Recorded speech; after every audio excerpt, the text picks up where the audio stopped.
Jemaat diundang untuk berdiri, kita sama-sama bernyanyi dari lagu Sion edisi lengkap nomor 467, Janganlah Lewatkan Aku.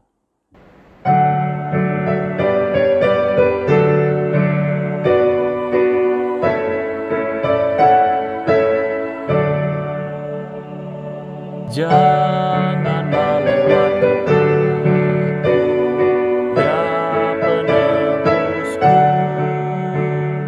Dengarkanlah seruanku, janganlah lalu.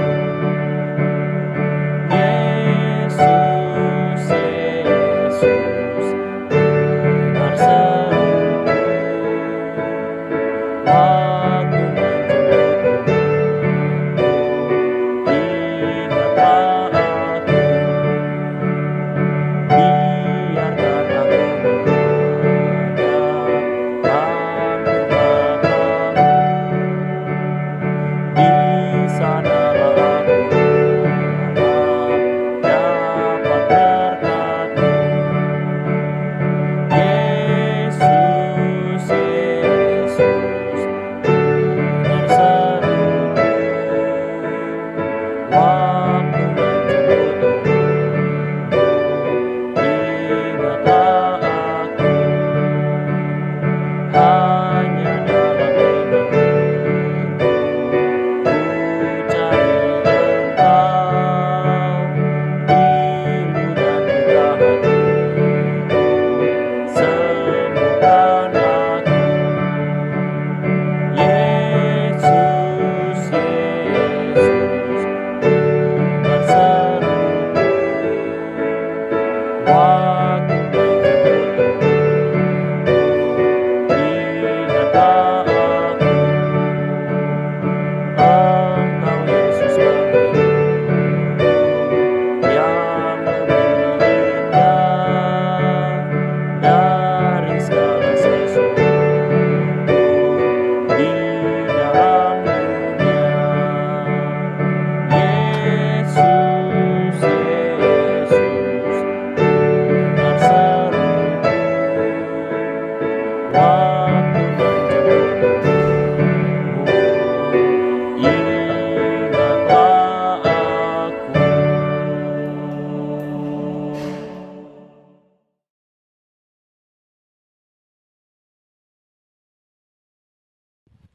Selamat sabat teman-teman. Pada hari Sabat ini kita akan mendengarkan cerita yang berjudul Ketika Buaya Kehilangan Makan Malamnya. Sebelum kita mendengarkan ceritanya, kita akan menyanyi bersama. Buka tutup.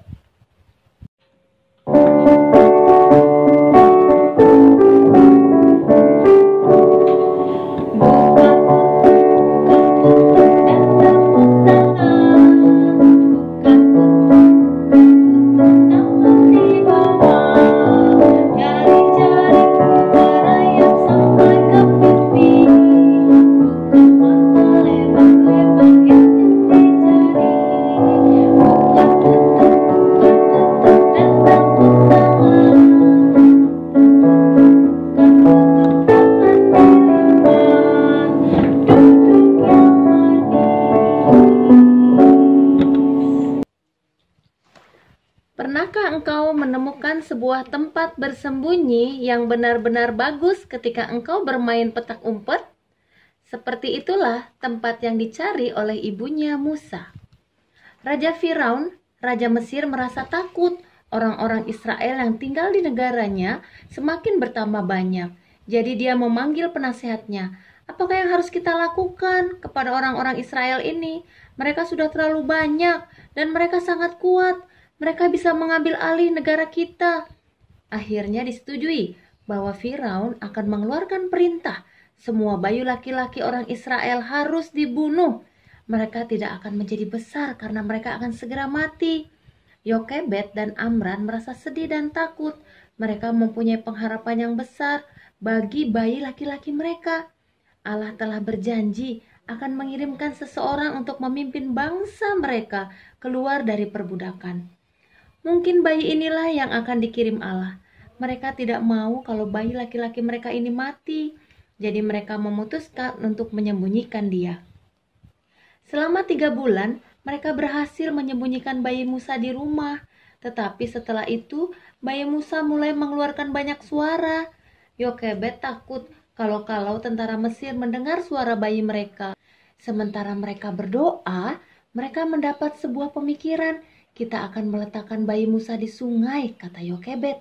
Kita akan meletakkan dia di dalam sebuah keranjang. Dan keranjang itu akan terapung-apung di sungai. Saya akan menjaganya, kata Miriam, kakak Musa. Saya akan menjaganya supaya tidak ada apa-apa pada keranjang itu. Yokebed menggendong bayi laki-lakinya di dalam keranjang dan membawanya ke sungai Nil.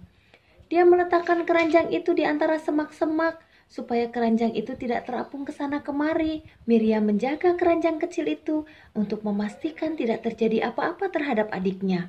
Suatu hari, putri Raja Firaun datang ke sungai untuk mandi. Dia melihat keranjang itu.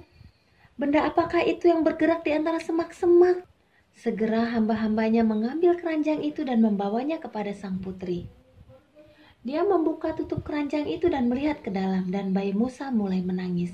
Sang putri tersenyum dan berkata, "Ini pasti bayi orang Ibrani. Aku tidak menginginkan bayi ini mati seperti bayi-bayi lainnya. Aku akan membesarkan dia seperti anakku sendiri." Miriam mendengar semua itu. Segera dia berlari menghampiri sang putri dan bertanya, "Maukah engkau supaya aku memanggilkan seorang wanita Ibrani untuk menjaga bayi ini bagimu?" "Oh ya, baik sekali," kata putri ini.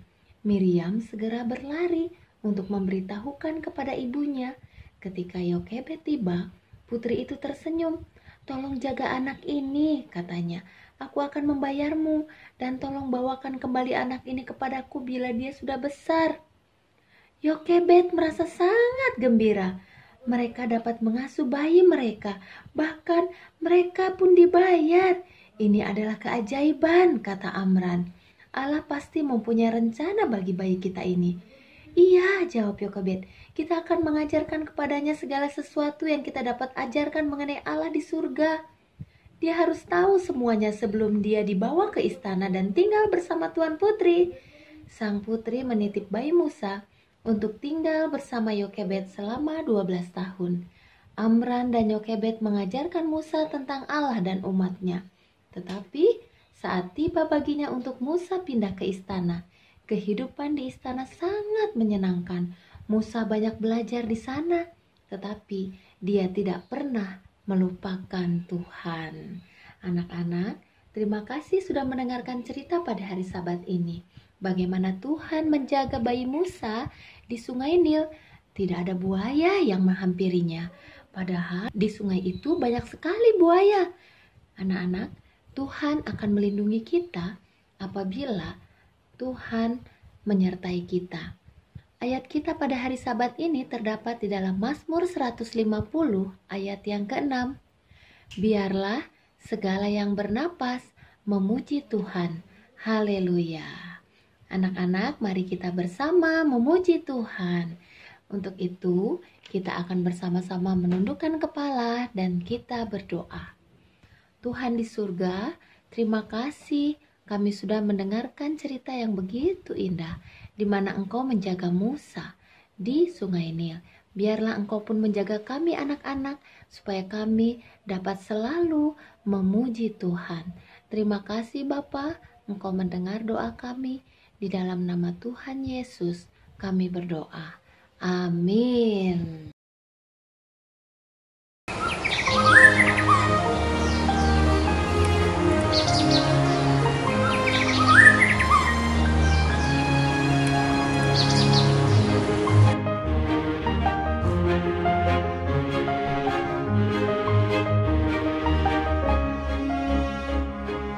Indahnya pelangi penuh warna-warni, menambah indahnya alam ini.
Shalom, selamat pagi bagi kita semua, keluarga besar Jemaat Makarios, dimanapun kita berada. Kembali lagi pada hari Sabat ini, kita boleh bertemu dalam acara diskusi sekolah Sabat. Dan tentunya saya juga mau menyapa para tamu-tamu yang mungkin hadir bersama-sama dengan kami mengikuti acara kebaktian Gereja Makarios pada pagi hari ini. Saudara-saudara sekalian, saya percaya kita semua pada saat ini berada di dalam lindungan Tuhan. Di mana saudara-saudara kembali lagi pada saat ini kita akan memasuki pelajaran ke-9 di dalam pelajaran sekolah Sabat. Di mana judul pelajaran kita pada Sabat ini adalah mengembangkan sikap yang memenangkan. Saudara-saudara sekalian, sebelum saya lanjut, saya undang kita semua untuk tunduk kepala dan kita berdoa. Bapa kami di surga, terima kasih Tuhan atas hari Sabat-Mu. Terima kasih atas kesempatan pada pagi hari Sabat ini Tuhan. Kami boleh berkumpul di dalam ibadah online pada saat ini. Di mana pada saat ini Tuhan kami akan memasuki acara diskusi sekolah Sabat. Kiranya hikmat akal budi dari Tuhan boleh menjadi bagian masing-masing kami. Baik hamba-Mu bersama dengan para narasumber. Agar pelajaran yang nanti akan kami sampaikan, semua itu berkenan di hadapan Tuhan. Menjadi berkat dalam kehidupan kami. Berkati kami sepanjang ibadah kami, sepanjang hari Sabat ini. Kami berdoa ini dalam nama Tuhan Yesus Juru Selamat, penebus kami. Amin. Ayat hafalan kita terdapat dalam 1 Petrus 3 ayat 15 mengatakan, tetapi kuduskanlah Kristus di dalam hatimu sebagai Tuhan. Dan siap sedialah pada segala waktu untuk memberi pertanggungan jawab kepada tiap-tiap orang yang meminta pertanggungan jawab dari kamu tentang pengharapan yang ada padamu. Tetapi haruslah dengan lemah lembut dan hormat. Saudara-saudara sekalian, menarik sekali pelajaran kita pada minggu ini. Di mana kita akan melihat sikap dari Yesus kepada orang-orang di dalam pelayanannya. Apa yang dia berikan, apa contoh-contoh yang dia wariskan kepada masing-masing kita di dalam masing-masing kita untuk melayani orang-orang dan tentunya melayani Tuhan. Di dalam pelayanan Yesus pada waktu dia masih hidup di dunia ini, sikap yang dia tunjukkan adalah dia tidak sombong. Ataupun dia tidak merasa unggul dari orang lain. Selanjutnya dia melihat bahwa masing-masing kita manusia adalah ciptaan Tuhan sesuai dengan gambar dan rupanya. Artinya dia tidak membedakan Anda itu siapa, Anda itu seperti apa. Tidak. Selanjutnya Yesus menunjukkan bahwa semua masing-masing kita menjadi target di dalam pekerjaannya. Siapapun kita. Dan dia juga menunjukkan rasa hormat dan memperlakukan setiap manusia, setiap orang yang ketemu dengan dia dengan sikap hormat. Dan yang lebih luar biasanya lagi, setiap kali dia bertemu dengan orang-orang, dia selalu memberikan pengaruh yang positif kepada orang-orang yang ditemuinya. Saudara-saudara sekalian, inilah yang Yesus wariskan pada masing-masing kita. Di dalam kita melayani orang, sikap yang kita tunjukkan harus seperti apa. Sebagaimana Yesus, dia tidak sombong. Kita ketahui bahwa ada orang yang melayani Tuhan, tetapi merasa diri sudah hebat, merasa diri paling benar, sehingga dia merasa orang lain itu sudah salah. Hanya dialah yang benar.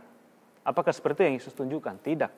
Dia tidak merasa hebat dari orang lain, tetapi dia dengan sikap hormat, sopan, tidak merasa unggul, dan selalu memberikan nasihat yang positif kepada orang-orang yang ditemuinya. Pada waktu Yesus melayani, dikatakan bahwa pada waktu itu murid-muridnya tidak mau melayani orang-orang yang di Samaria. Kita tahu bersama bahwa orang Yahudi tidak mau bergaul dengan orang Samaria. Dan pada waktu itu dikatakan bahwa Samaria adalah daerah yang gersang bagi penginjilan para murid-murid Yesus. Mereka tidak mau ke sana. Tapi yang menarik dalam pelajaran ini dikatakan bahwa Yesus justru sangat ingin melayani orang-orang di Samaria. Karena dia bisa melihat di Samaria ada banyak jiwa-jiwa yang hatinya terbuka kepada Injil. Kita bisa dapati bahwa ketika Yesus bertemu dengan perempuan dari Samaria. Dan kita juga dapati pada waktu Filipus diliputi oleh Roh Kudus. Pada waktu dia melayani di Samaria. Apa yang terjadi? Banyak orang Samaria yang bertobat datang kepada Tuhan. Padahal murid-murid Yesus dan orang-orang Yahudi mereka merasa orang Samaria itu tidak ada gunanya. Tetapi apa yang dilihat Tuhan beda dengan yang dilihat oleh manusia. Banyak orang Samaria yang ditobatkan. Sikap yang ditunjukkan dapat membangun persahabatan dan penerimaan ataupun penolakan terhadap seseorang. Saudara-saudara sekalian, kalau kita bersikap baik kepada orang, otomatis orang itu akan baik kepada kita. Tetapi bila mana kita bersikap tidak sopan, bersikap sombong, sudah pasti saya yakin 99% orang tidak mau bergaul dengan kita. Yesus menekankan pentingnya sikap positif terhadap orang-orang yang kita layani. Karena bila mana kita bersikap positif, bersikap baik, itu akan menciptakan persahabatan. Artinya sikap kasar, kritis, dan tidak bersahabat itu tidak boleh kita lakukan. Kita justru harus bersahabat dengan baik, dengan ramah, dengan sopan sebagaimana yang Yesus sudah contohkan kepada kita. Persahabatan saja bagaimanapun eratnya tidak dapat memenangkan orang bagi Kristus. Artinya dalam persahabatan harus ada ketulusan hati. Ada orang yang mau bersahabat tetapi ada maksudnya. Saya ingin bersahabat dengan kamu atau dengan ini, dengan itu, tapi ada maunya. Tetapi sebagaimana yang Yesus tunjukkan, dia mau bersahabat dengan semua orang dengan ketulusan hati, dengan keterbukaan, dan dengan kerinduan untuk memberikan yang terbaik kepada sahabat-sahabatnya. Kerinduan itu memberikan yang terbaik termasuk ini yang harus kita perhatikan. Memberitakan kabar keselamatan melalui Yesus. Apa arti Yesus bagi diri kita? Bagaimana Yesus telah mengubah hidup kita? Saudara-saudara, menarik dalam pelajaran ini adalah bila mana kita memiliki sahabat yang belum mengenal Yesus, adalah tugas kita untuk menyampaikan kepada sahabat-sahabat kita agar mereka bisa mengenal Yesus. Kalau kita bersahabat hanya seperti biasa-biasa saja berbicara tentang bisnis, usaha, tetapi kita diminta pada saat ini, bila mana kita memiliki sahabat yang belum mengenal kebenaran, adalah tugas kita untuk kasih tahu kepada mereka kalau Yesus itu adalah Tuhan dan Juru Selamat. Jangan sampai kita bersahabat tapi hal-hal duniawi yang kita bahas bersama dengan sahabat-sahabat kita. Kita diminta untuk memberitakan Yesus kepada siapa saja. Saudara-saudara sekalian, saya percaya masing-masing kita memiliki banyak sahabat. Ada yang sudah percaya kepada Tuhan, dan saya percaya juga ada yang belum percaya kepada Tuhan. Sekaranglah saatnya bagi kita untuk bagaimana persahabatan kita dengan sahabat-sahabat ini. Sebagaimana teladan yang sudah Yesus berikan, kasih tahu kepada mereka. Jangan tunda, harus sekarang ini. Sebagaimana kita adalah orang-orang Kristen, kita harus saling menerima satu sama lain. Sebagaimana Tuhan telah menerima masing-masing kita. Kita sebagai orang Kristen harus saling mengampuni satu sama lain. Sebagaimana juga Tuhan sudah mengampuni kita. Bagaimana mungkin kita mengaku Tuhan ampuni saya, sedangkan masing-masing kita kalau memiliki permasalahan dengan orang-orang yang ada di sekitar kita, saya tidak mau mengampuni. Apakah kita akan diampuni? Tentu tidak. Bila kita ingin diampuni, kita harus bisa mengampuni. Karena Yesus telah menerima dan mengampuni masing-masing kita. Meskipun banyak kekurangan kita, tetapi Yesus mau mengampuni kita. Itu pun harus menjadi bagian kita. Meskipun ada banyak kekurangan sahabat-sahabat kita yang berbuat salah kepada kita, saudara-saudara kita harus bisa menerimanya. Saudara-saudara sekalian, sikap Yesus bukanlah baik, lakukanlah sesukamu, atau aku masih mau menerimamu. Sikap Yesus justru tidak peduli apa yang telah kita lakukan. Karena Yesus bersedia memaafkan masing-masing kita dan memberikan kuasa bagi kita untuk berubah. Ketika masing-masing kita diubahkan dan menjadi murid-murid Yesus, saya percaya kita semua dipanggil untuk menyampaikan kebenaran dengan kasih, dengan segala kelembutan dan kerendahan hati.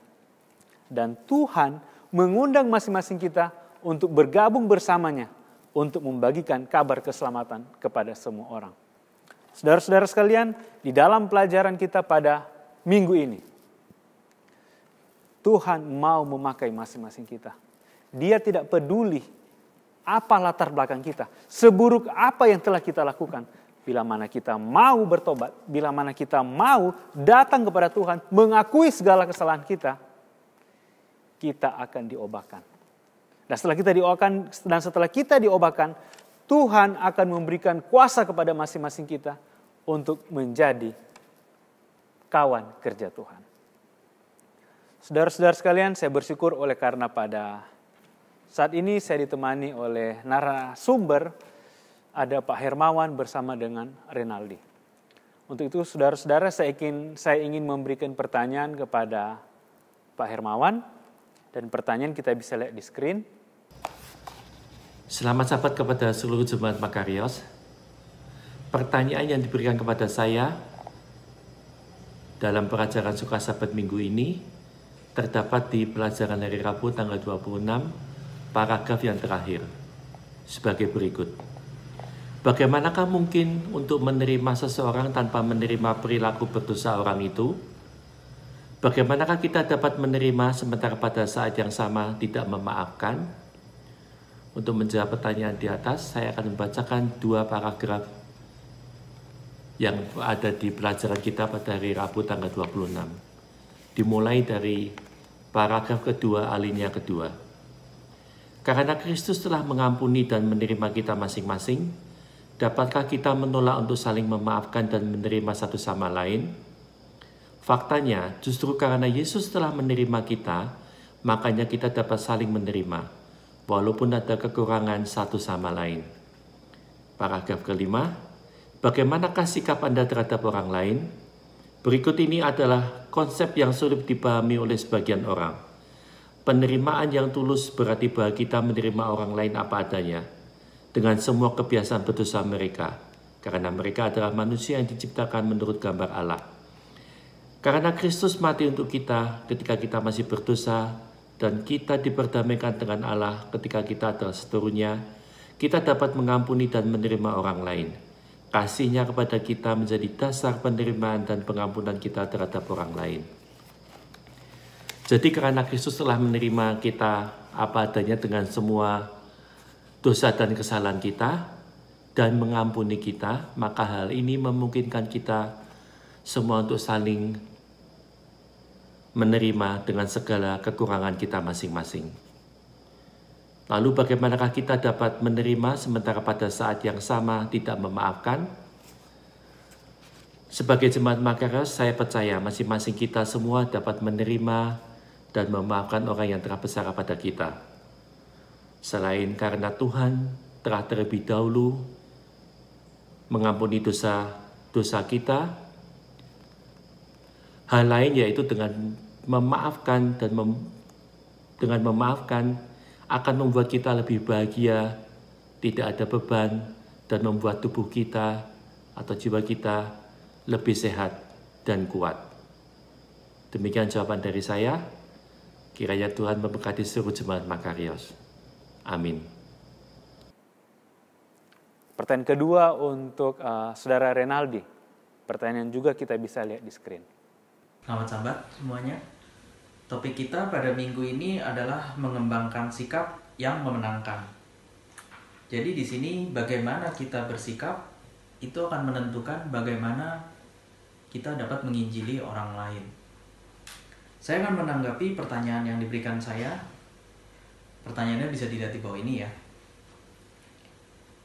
Kita tidak pernah tahu pasti dampak dari kata-kata dan tindakan kita terhadap orang lain, baik untuk kebaikan maupun untuk hal yang buruk. Karena itu, mengapakah kita harus selalu berhati-hati tentang apa yang kita katakan dan lakukan di hadapan orang lain? Kalau menurut saya jawabannya itu simple ya. Manusia itu cenderung menilai berdasarkan apa yang mereka lihat, mereka dengar, dan yang mereka rasakan. Jadi, misalkan kita mendengar ada orang yang berbicara kasar atau tidak benar, atau kita melihat ada orang yang berbuat tidak baik, atau mungkin kita disakiti oleh orang lain, tentu secara otomatis kita akan memberi penilaian buruk kepada orang itu. Dan kita tidak mungkin pada saat itu berpikir bahwa oh sebenarnya orang itu ada sisi baik juga. Sangat jarang. Kemungkinan besar kita akan menilai orang itu pasti jahat, orang itu buruk, dan sebagainya. Nah, kita ambil contoh seperti ini. Misalkan kita sebagai orang tua. Ini dalam hubungannya dengan anak ya. Ketika kita sebagai orang tua, kita memberitahu anak kita. Mungkin anak kita nakal, terus kita marah sama mereka. Nah, mereka waktu mendengar kita marah ke mereka, mereka pasti akan memberi penilaian ke kita. Ya mungkin mereka akan menilai, oh orang tuanya kok galak ya, atau mungkin kok jahat ya dengan mereka ya. Nah, kalau sikap kita sudah seperti itu ke anak, bagaimana kita mau memenangkan jiwa mereka? Bagaimana Injil ini bisa kita sampaikan ke mereka? Begitu pula sebaliknya, misalkan kita sebagai anak, orang tua kita mungkin belum mengenal Tuhan gitu. Kita sebagai anak di rumah, misalkan orang tua kita bikin kita bete atau kesel gitu. Lalu kita bersikap marah ke mereka, atau kita jadi kayak ngambek, atau mungkin kita nggak mau ngobrol sama mereka dan sebagainya. Dengan sikap kita yang seperti itu, kembali lagi, bagaimana kita bisa menginjil kepada mereka? Karena sikap kita yang seperti itu di mata mereka, itu sudah sesuatu yang tidak baik. Nah, sebenarnya pertanyaan yang diberikan kepada saya ini, saya merasa sedikit agak pas sekali gitu.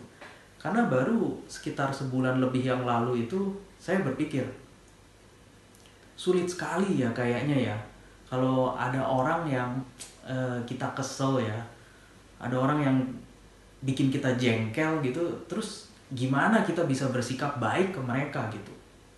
Ini sebagai contoh aja, misalkan saya buka TV, terus saya lihat di situ ada ahli-ahli politik, ada mungkin pejabat, atau mungkin pemuka agama. Itu mereka bersikap seperti itu di televisi. Mungkin mereka juga menista agama, mereka membuat aturan-aturan yang menyulitkan kita, yang waktu saya lihat tuh kayaknya, aduh ini bodoh sekali ya orang itu, atau keterlaluan sekali ya orang-orang seperti itu ya.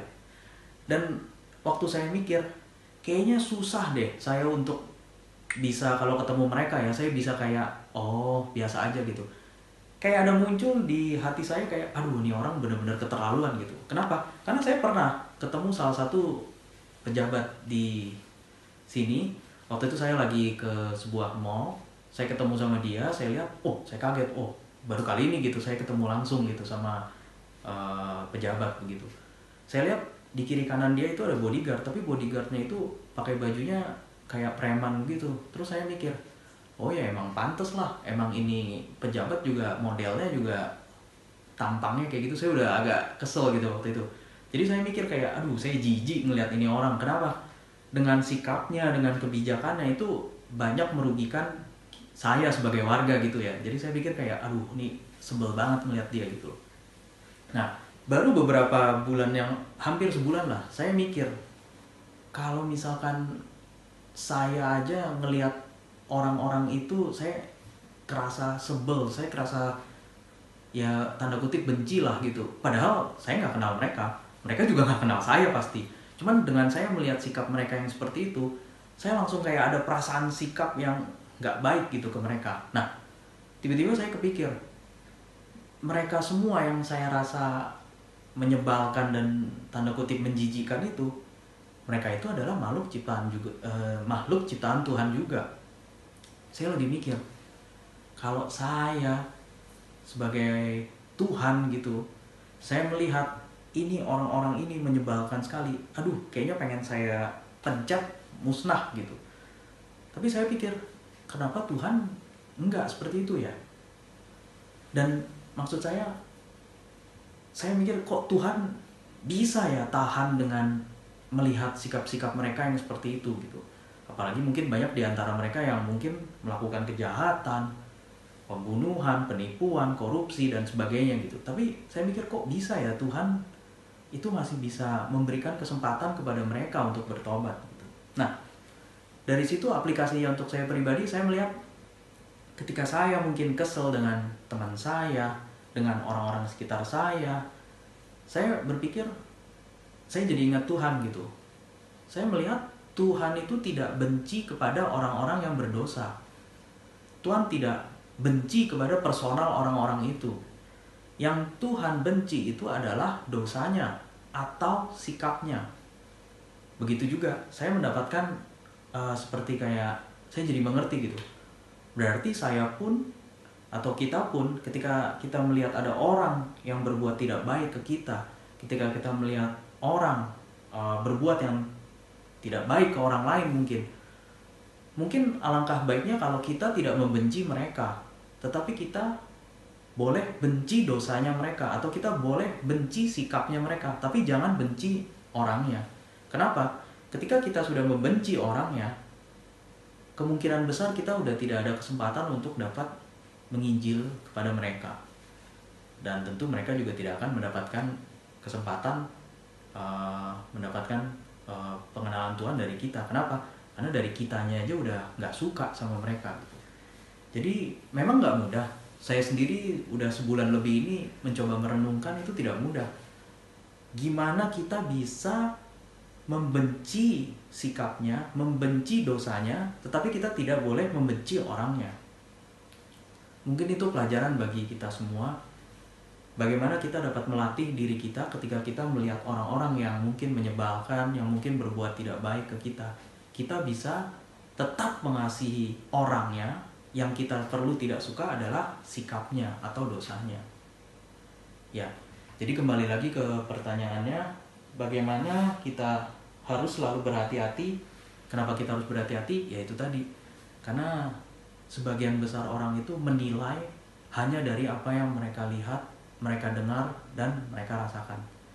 Jadi kita berbuatlah sesuatu yang enak dilihat, enak didengar, dan enak dirasakan, agar kita dapat memberitakan Injil kepada orang-orang di sekitar kita. Terima kasih. Baik, terima kasih kepada Pak Hermawan dan juga Saudara Renaldi yang telah memberikan jawaban dalam pertanyaan Sekolah Sabat. Mengingatkan masing-masing kita, saudara-saudara, bahwa sikap yang harus kita tunjukkan di mana kita berada. Di dalam Testimonies for the Church jilid 9 halaman 189 dikatakan, jika kita mau merendahkan diri di hadapan Allah dan menjadi baik hati dan sopan serta lemah lembut dan mengasihani atau penuh belas kasihan, akan ada 100 pertobatan kepada kebenaran, di mana sekarang hanya ada satu. Saudara-saudara, saya mengajak masing-masing kita pada saat ini, biarlah kita memohon, meminta kepada Tuhan. Kita minta kuasa kepada Tuhan. Minta urapan Roh Kudus, agar masing-masing kita bisa diberikan kuasa untuk merubah jikalau mungkin ada sikap-sikap kita yang belum berkenan di hadapan Tuhan. Bila mana ada sikap-sikap kita yang mungkin masih belum bisa lemah lembut, belum bisa bersikap sopan, sekaranglah saatnya bagi kita saudara-saudara. Kita minta kuasa agar kita boleh diubahkan. Sehingga dengan sikap yang seperti Yesus, kita boleh memenangkan orang-orang yang ada di sekitar kita. Apakah itu keluarga kita, bisa jadi orang tua kita, bisa jadi kakak atau adik kita, sepupu kita, sahabat-sahabat kita. Bila mana kita memiliki sikap seperti Yesus, saya percaya dengan kuasa dari Tuhan, mereka semua boleh menerima kebenaran. Dan kita boleh menjadi kawan sekerja Tuhan. Sehingga demikian saudara-saudara, saya percaya menjadi kerinduan kita semua. Pada waktu Tuhan datang di kali yang kedua, kita semua boleh masuk dalam kerajaan surga. Kiranya Tuhan memberkati kita semua pada Sabat ini. Amin.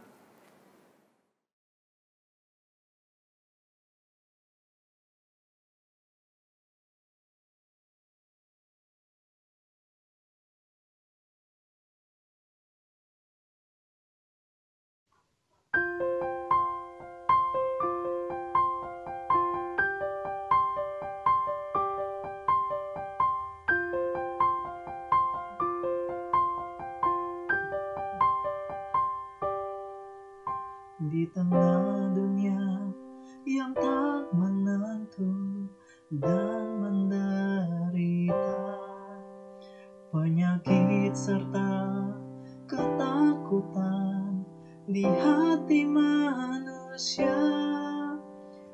datang padamu, mencari kedamaian.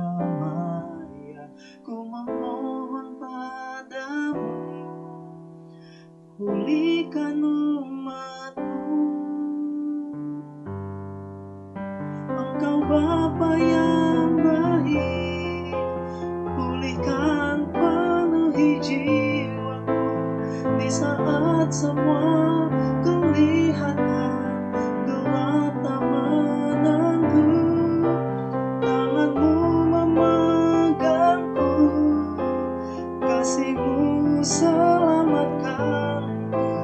Engkaulah kuatku di sepanjang langkahku. Engkau Bapa yang baik.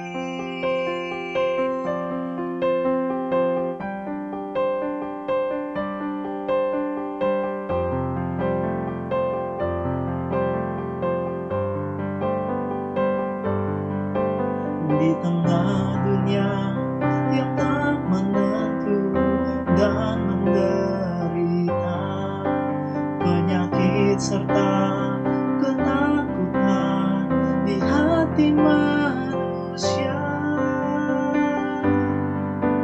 ku datang padamu, mencari kedamaian. Ku memohon padamu, pulihkan umat-Mu. Engkau Bapa yang baik, pulihkan penuhi jiwaku di saat semua kelihatan gelap tak menentu. Tangan-Mu memegangku, kasih-Mu selamatkanku.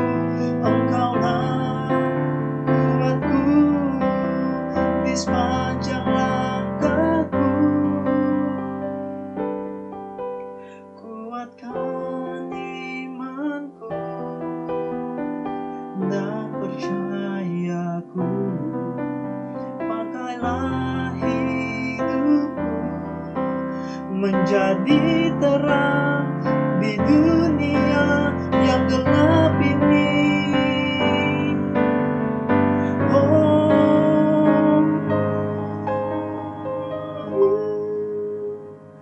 Engkau Bapa yang baik, pulihkan penuhi jiwaku di saat semua kelihatan gelap tak menentu. Tangan-Mu memegangku, kasih-Mu selamatkanku. Engkaulah kuatku di sepanjang langkahku. Engkaulah kuatku di sepanjang langkahku. Engkau Bapa yang baik.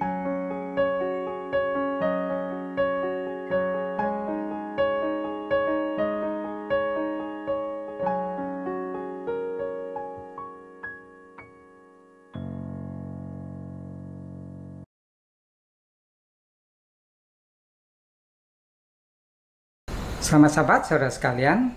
Pada kesempatan ini saya akan membawakan satu tips tentang pangan pengganti nasi. Saudara, karbohidrat adalah salah satu nutrisi makro yang penting bagi tubuh supaya tubuh kita bisa berfungsi secara optimal. Nah, sama seperti nutrisi makro lainnya, kelebihan maupun kekurangan nutrisi ini akan menyebabkan permasalahan pada seluruh fungsi tubuh. Nah, kita orang Indonesia, sama juga dengan mayoritas masyarakat Asia lainnya ya, sangat bergantung pada nasi sebagai sumber karbohidrat. Banyak di antara kita yang bisa makan nasi sehari 3 kali, seminggu 7 hari, nggak pernah stop ya.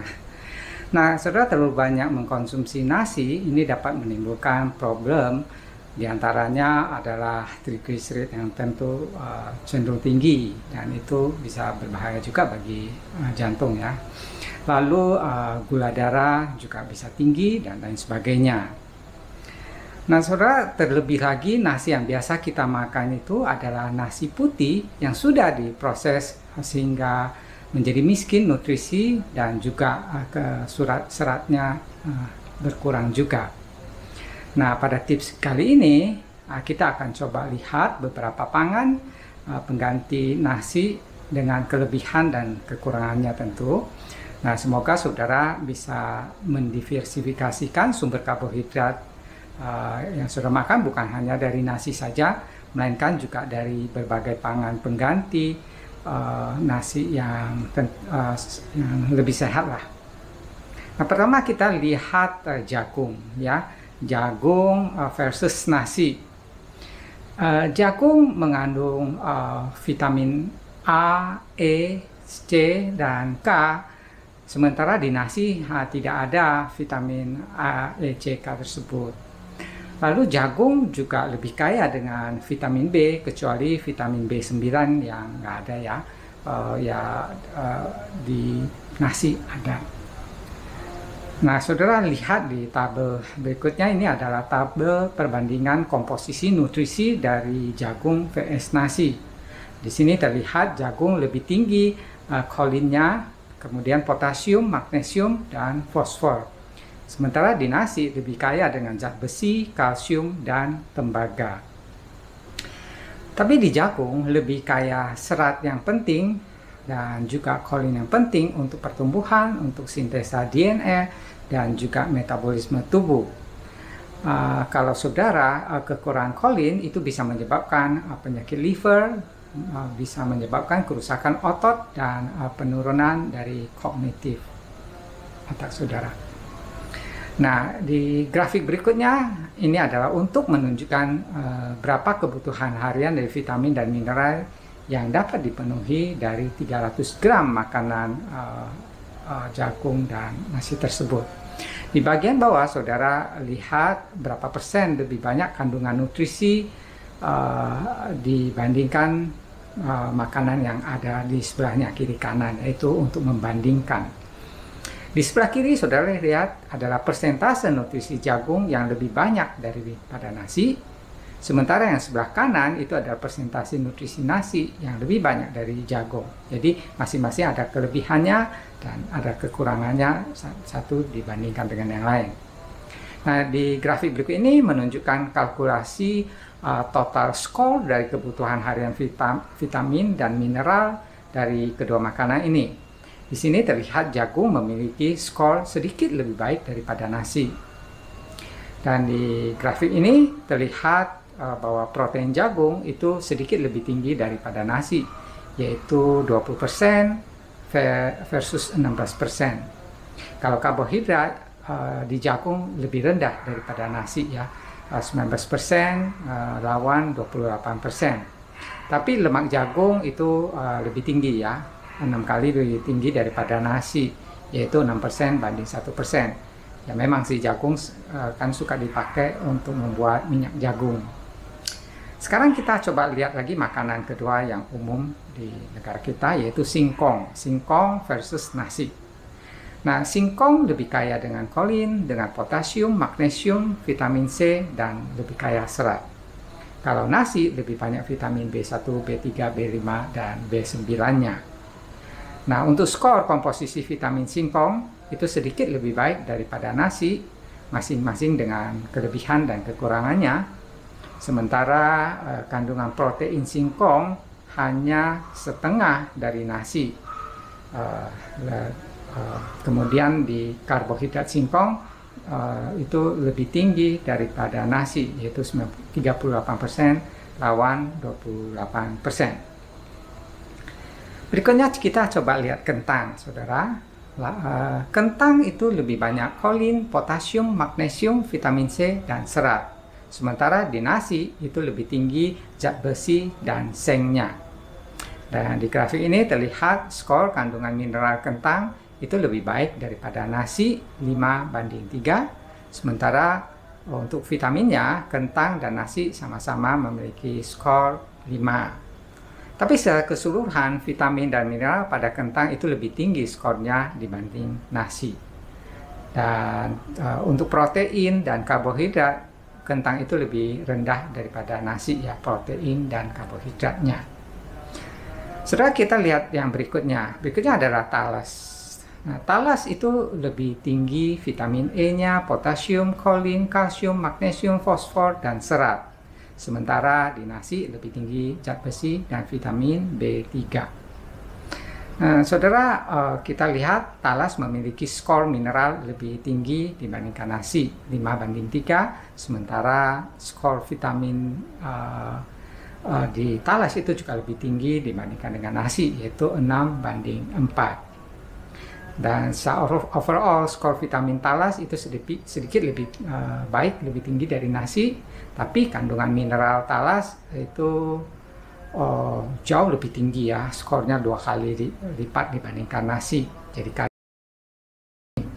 sementara protein di talas itu masih kalah dibandingkan dengan di nasi, yaitu 9% lawan 16%. Dan untuk karbohidrat keduanya hampir seimbang. Berikutnya kita coba lihat sukun. Nah, saudara, sukun saya jujur baru akhir-akhir ini mengenal sukun. Dari kecil sampai dewasa tidak pernah makan sukun. Ternyata sukun itu enak dan sangat baik ternyata. Nah, sukun itu lebih tinggi kandungan potasium, kolin, magnesium, dan serat. Sementara di nasi lebih tinggi vitamin B3, zat besi, seng, dan asam folat. Nah, skor kandungan mineral pada sukun itu seimbang dengan nasi, masing-masing memiliki kelebihannya masing-masing. Sementara untuk skor vitamin, sukun itu jauh lebih hebat ya, 2 kali lebih tinggi dari nasi. Karena sukun itu sifatnya mungkin lebih mirip buah, kita sebutnya buah sukun ya. Jadi dia punya vitamin ternyata jauh lebih tinggi. Dan secara keseluruhan skor kandungan vitamin sukun itu seperti saya katakan ya, jauh lebih tinggi, yaitu 18:10 dibanding lawan nasi. Dan kandungan mineralnya juga lebih tinggi, yaitu 12 dibanding nasi 9. Nah, saudara, akhir-akhir ini sukun mulai populer ya, disebut sebagai salah satu superfood yang baru. Ya, saudara, silahkan dicoba. Untuk protein bagaimana? Kalau protein, sukun itu hanya sekitar 1/3 dari nasi. Karakteristiknya mirip buah ya, buah itu sangat miskin dengan protein. Sementara kandungan karbohidratnya itu hampir sama antara sukun dengan nasi. Berikutnya, saudara, kita coba lihat ubi manis. Ubi manis itu lebih tinggi kandungan potasium, kolin, magnesium, dan serat. Dan di nasi lebih tinggi vitamin B3, zat besi, seng, dan asam folatnya. Saudara, skor mineral ubi manis itu jauh lebih tinggi dari nasi, yaitu 5:3, dan mineralnya lebih tinggi lagi, yaitu 7:3, lebih dari double. Dan secara skor keseluruhan, saudara bisa lihat kandungan vitamin pada ubi manis 8 kali lebih tinggi daripada nasi, sementara kandungan mineralnya 15:9, sangat tinggi juga. Dan saudara, protein pada ubi manis memang lebih rendah dari nasi, tapi sama seperti tadi umbi-umbian lain, kita tidak berusaha mendapatkan sumber protein dari makanan ini, tapi kita akan mencari makanan lain yang bukan makanan yang dominan dengan karbohidrat ini ya. Dan ubi ini adalah benar-benar satu superfood yang sangat baik untuk dikonsumsi sesering mungkin untuk menggantikan nasi kalau bisa. Nah, saudara, demikianlah kita bisa lihat berbagai karbohidrat alternatif pengganti nasi yang ya tidak kalah nutrisinya, bahkan jauh lebih baik ya dari nasi, terutama di sukun dan ubi manis ini. Nah, saya sarankan saudara kalau bisa lebih seringlah menggantikan nasi saudara dengan makanan alternatif ini, terutama untuk ubi manis dan sukun. Ngomong-ngomong mengenai karbohidrat, bagaimana dengan mie dan roti serta makanan lain yang menggunakan tepung putih? Nah, pada dasarnya makanan proses ini juga kurang baik kalau dikonsumsi secara rutin ya. Kalau sesekali aja sih nggak masalah tentu ya. Nah, saudara, untuk nasi, kalau saudara biasanya makan nasi sehari 3 kali, coba dikurangi jadi 2 kali atau sekali saja sehari. Atau kalau saudara sehari hanya makan sekali, saudara juga boleh coba nggak usah lah tiap hari makan nasi, tapi makan yang lain. Jadi bisa 2 hari makan sekali nasi. Pokoknya dijarangin. Nah, saudara, kalau kita bicara makanan alternatif tadi semua ini, biasanya saudara terpikir apa? Singkong goreng, ubi goreng, sukun goreng, dan pokoknya gorengan ya. Itu memang enak, tapi ya saya ingatkan jangan sering-sering, karena kita tentu paham semua bahwa gorengan ini kurang baik ya buat kesehatan. Nah, bagian akhir ini saya coba berikan tips bagaimana menyajikan ubi manis dan sukun yang lebih bervariasi dan mungkin lebih baik dibanding digoreng ya. Tentu dengan talas dan sebagainya juga saudara tinggal cari, ini hanya sekedar contoh saja.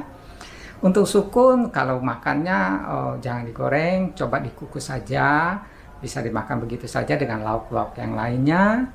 Atau saudara juga bisa bikin sukun itu menjadi kolak ya, dengan pisang, dengan ubi dan lain sebagainya.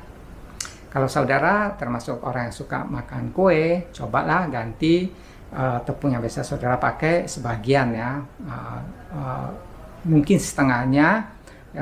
Tadinya menggunakan tepung terigu, saudara ganti dengan sukun yang direbus dan dihaluskan.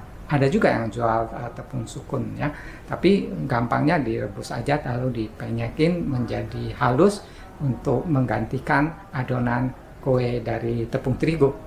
Saudara juga bisa bikin getuk sukun dan banyak lagi yang bisa saudara buatlah dari sukun ini. Kalau saudara perlu resepnya, saudara bisa lihat di brililo.net. Mungkin di layar saudara bisa lihat. Nah, untuk ubi manis. Nah, ubi manis makannya juga sama. Saudara bisa kukus dan dimakan begitu saja bersama lauk lainnya. Saya suka makan ubi manis ini dikukus lalu dimakan dengan sereal yang lain. Saya campurkan saja ke dalamnya. Kalau saudara senang goreng-gorengan, saudara bisa makan ubi manis goreng tapi tanpa digoreng. Bagaimana caranya? Ya, saudara oven aja, dibikin kayak french fries, lalu di oven. Saudara juga bisa menggunakan air fryer ya, yang tidak menggunakan minyak, itu juga enak. Lalu untuk dibuatin kuah juga bisa, kuah ubi bayam, dan banyak sekali ya. Saya pikir ibu-ibu lebih pintar daripada saya kalau soal resep-resep makanan. Demikian saudara tips kali ini tentang pangan pengganti nasi. Semoga saudara bisa mendapatkan kesehatan yang lebih baik dengan tidak terlalu bergantung kepada nasi. Kiranya Tuhan memberkati kita semua. Amin.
thanks with a grateful heart. Give thanks to the Holy One. Give thanks because He's given Jesus Christ, His Son. Give thanks with a grateful heart. Give thanks to the Holy One. Give thanks because He's given Jesus Christ, His Son. And now let the weak say, I am strong. Let the poor say, I am rich. Because of what the Lord has done for us, give thanks. Give thanks with a grateful heart. Give thanks to the Holy One. Give thanks because He's given Jesus Christ, His Son. Give thanks with a grateful heart. Give thanks to the Holy One. Give thanks because He's given Jesus Christ, His Son. And now let the weak say, I am strong. Let the poor say, I am rich. Because of what the Lord has done for us. And now let the weak say, I am strong. Let the poor say, I am rich. Because of what the Lord has done for us. Give thanks.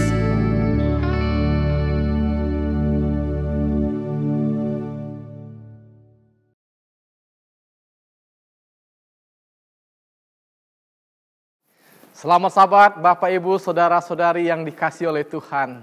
Kita bertemu kembali pada hari Sabat ini dalam acara kebaktian di Jemaat Makarios. Kita bersyukur oleh karena berkat dan kemurahan Tuhan yang selalu dilimpahkan kepada kita. Sekalipun di tengah-tengah situasi yang membuat kita harus membatasi aktivitas kita. Hampir semua dilakukan dari rumah.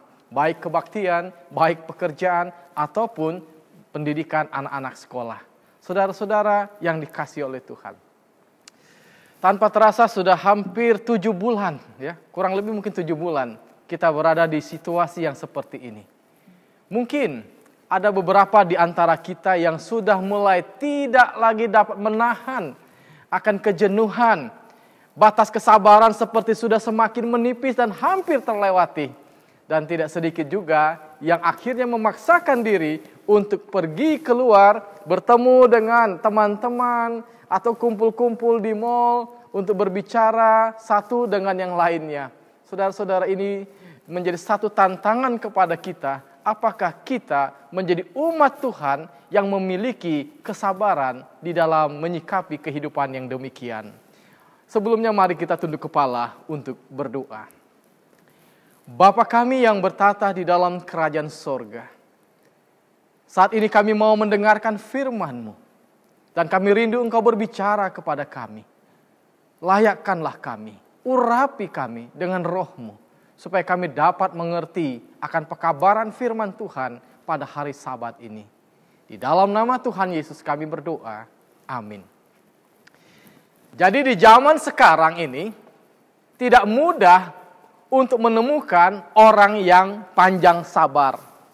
Banyak orang cenderung ingin serba cepat-cepat, mengerjakan segala sesuatu secara serampangan, ya. Yang penting cepat selesai.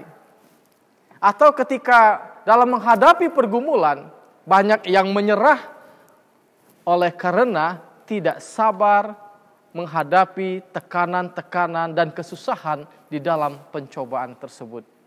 Ketika nasihat-nasihat datang kepada dirinya, ya sabar ya. Maka tidak sedikit orang mengatakan, kesabaran kan ada batasnya. Saya sudah tidak sabar ini.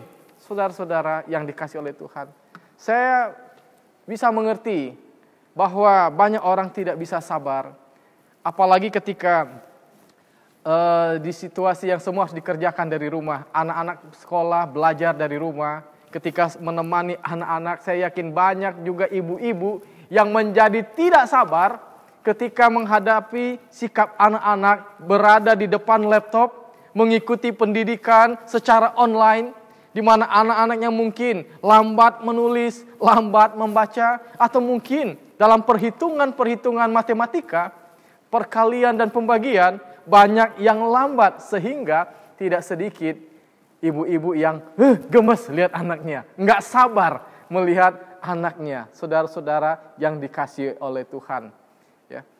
Ketika saya pergi melawat kunjungan ke beberapa keluarga, keluhan di rumah ya hampir semua sama keluhan dari ibu-ibu, yaitu harus membangunkan anak-anak bangun pagi, kadang-kadang tidak sabar membangunkan karena anaknya malas-malesan, lalu harus menyiapkan peralatan komputernya, laptopnya, lalu anak harus duduk dan anak-anak harus ditemani. Karena mereka yang khususnya kelas 1, kelas 2, kelas 3 SD, mereka tidak bisa mengoperasikan laptop itu secara mandiri. Jadi terkadang harus didampingi. Belum lagi jika orang tuanya juga bekerja, sehingga ini menimbulkan satu tekanan yang lebih besar, membuat kesabaran itu benar-benar barang yang langka. Ketika segala sesuatu berjalan dengan baik, sesuai dengan rencana, maka kesabaran itu mudah untuk dilakukan. Maka kesabaran itu sepertinya sesuatu yang begitu dekat dengan kita. Tetapi ujian yang sejati dari kesabaran terjadi ketika kita berada di tengah-tengah situasi yang sangat terjepit. Ketika hak-hak kita dilanggar. Atau barangkali ketika kita terburu-buru mau pergi ke bandara atau pergi ke tempat kerja, lalu mobil kita yang sudah antri baik-baik mengikuti aturan disalip oleh mobil orang lain. Kadang-kadang keluar umpatan-umpatan dari mulut diri kita sebagai anak-anak Tuhan. Atau mungkin ada rekan kerja kita yang melakukan satu pekerjaan yang akhirnya berdampak buruk kepada pekerjaan kita. Sehingga oleh karena ketidakdisiplinannya, oleh karena keterlambatannya, pimpinan marah bukan saja kepada rekan kita, tetapi juga kepada diri kita. Nah, banyak orang menyikapi permasalahan-permasalahan ini dengan tidak sabar. Wajar dong saya marah, kan ini bukan kesalahan saya, ini kesalahan orang itu. Jadi kadang-kadang kita menganggap ketidaksabaran itu seperti kemarahan yang kudus. Kita berhak marah oleh karena kita merasa hak-hak kita dilanggar. Alkitab menyatakan kesabaran itu sebagai salah satu dari buah roh. Kalau kita baca di dalam kitab Galatia pasal 5 ayat 22, maka salah satu dari buah roh itu adalah kesabaran. Dan ini harus dihasilkan oleh semua pengikut Kristus. Semua orang-orang Kristen, pengikut-pengikut Yesus sejati, harus menghasilkan buah roh di dalam kehidupan kerohanian mereka. Dan salah satunya itu adalah kesabaran. Jadi kesabaran adalah perwujudan iman kita terhadap waktu, terhadap kemahakuasaan dan kasih Tuhan. Nah, dalam bahasa Indonesia, kesabaran itu bisa diartikan ketenangan hati dalam menghadapi cobaan.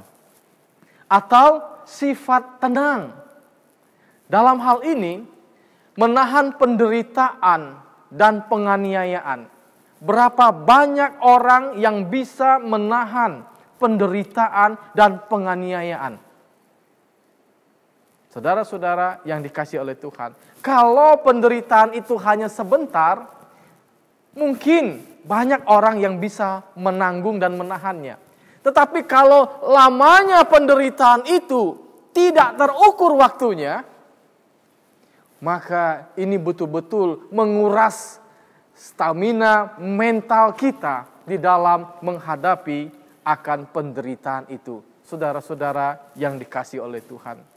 Di dalam bahasa Yunani, kata kesabaran diambil dari kata hupomone, yang mengandung arti ketahanan, ketekunan, dan ketabahan. Kesabaran itu adalah lawan dari kemarahan yang tidak pada tempatnya. Jadi kemampuan untuk menahan diri dalam menghadapi situasi-situasi yang sulit itu disebut dengan apa? Kesabaran. Dan kalau kita saat ini berada di tengah-tengah situasi ekonomi yang sulit dan kita masih bisa bersikap tenang, berarti kita masih berada dalam kesabaran.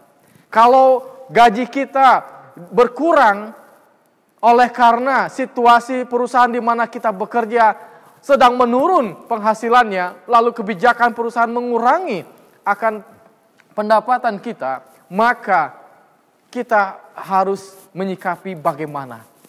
Saudara-saudara, kalau kita masih berdoa dan bersyukur kepada Tuhan, maka kita berada di dalam kesabaran. Tetapi kalau kita mulai marah, kalau kita mulai bersungut-sungut, kalau kita mulai mempersalahkan lingkungan, keadaan, situasi, maka sesungguhnya kesabaran kita sudah mulai mendekati batas akhirnya.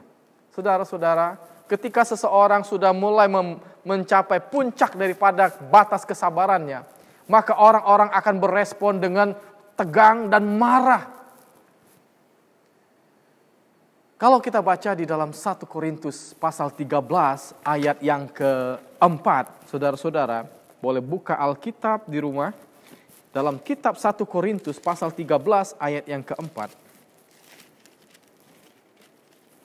Firman Tuhan berbunyi demikian. Kasih itu sabar. Ya. Kasih itu murah hati.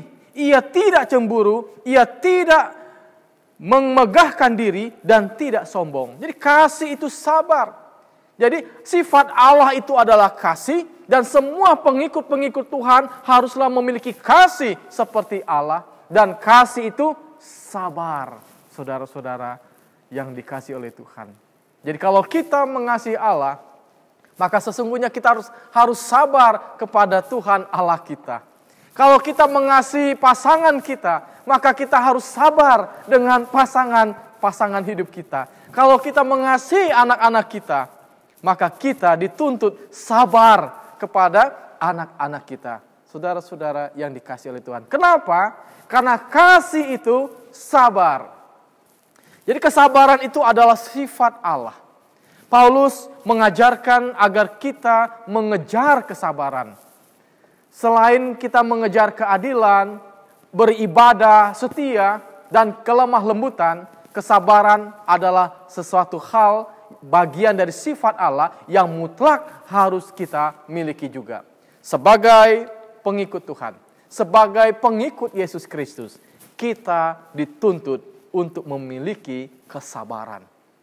Di dalam kitab 1 Petrus, pasal yang ketiga ayat 20, dikatakan bahwa Allah tetap menantikan dengan sabar pada zaman Nuh untuk menunggu orang bertobat.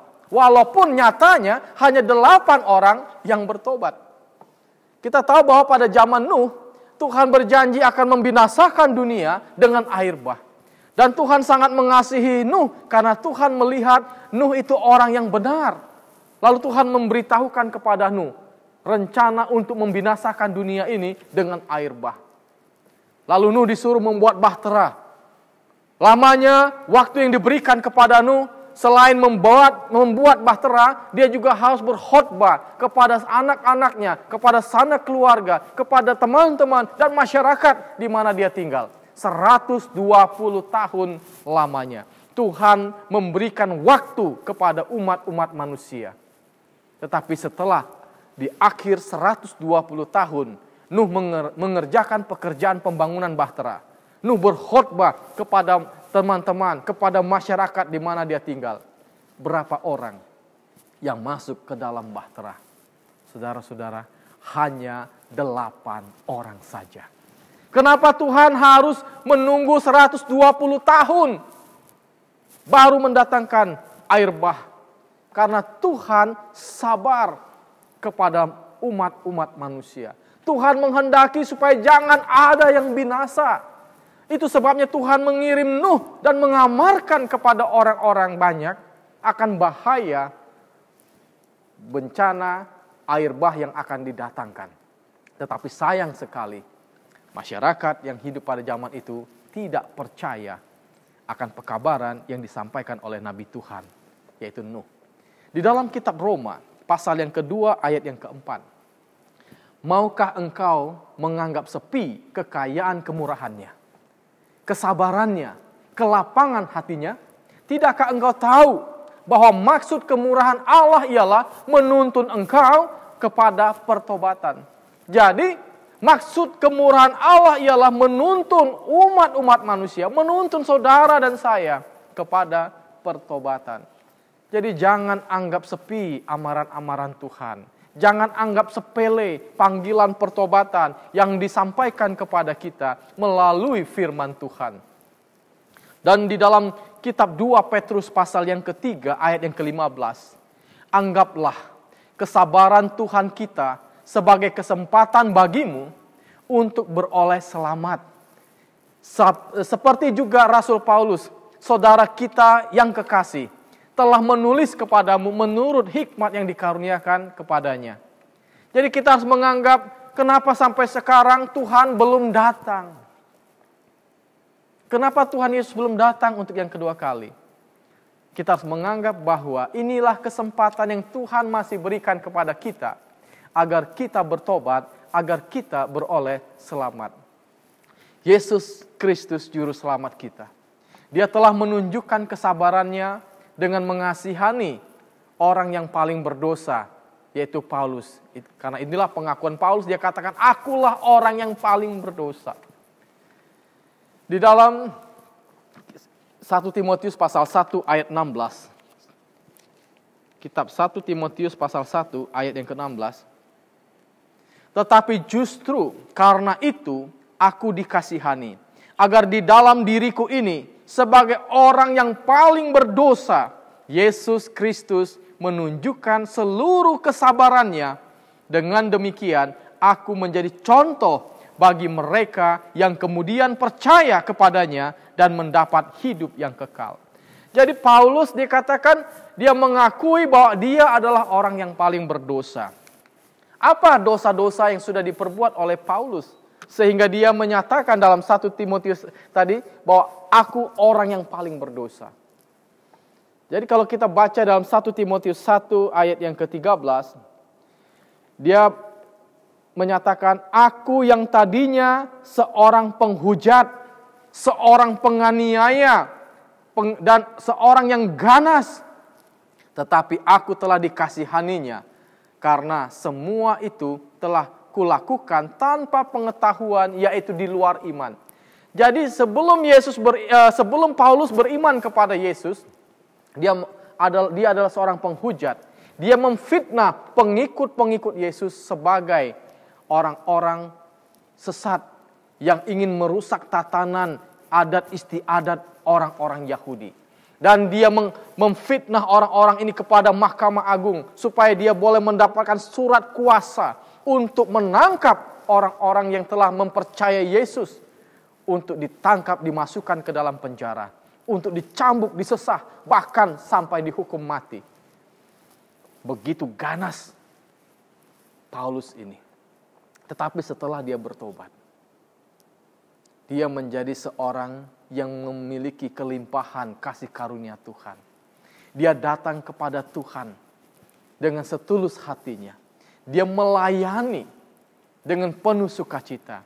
Dia tinggalkan jabatannya, dia tinggalkan harta kekayaannya, dia tinggalkan kehidupan yang nyaman hanya untuk menebus kesalahannya yang lama yang telah dilakukan. Sekarang dia berjalan bersama-sama dengan Tuhan. Hidupnya diperbaharui, hidupnya dipulihkan oleh kasih dan kemurahan Tuhan. Dia sadar bahwa Yesus telah datang bukan untuk membinasakan, tetapi dia datang untuk menyelamatkan. kita ingin melihat di dalam firman Tuhan, keadaan orang sabar itu seperti apa. Apa yang Alkitab katakan tentang orang-orang sabar. Saudara-saudara bisa baca di dalam Amsal, pasal yang ke-14, ayat yang ke-29. Dalam kitab Amsal 14, ayat 29. Firman Tuhan katakan, orang yang sabar besar pengertiannya. Tetapi siapa cepat marah, membesarkan kebodohan. Saudara-saudara, Amsal Sulaiman katakan, orang yang sabar, ya, besar pengertian. Jadi orang yang berpengertian, pasti dia memiliki kesabaran. Kemudian di dalam Amsal pasal 15, ayat yang ke-18.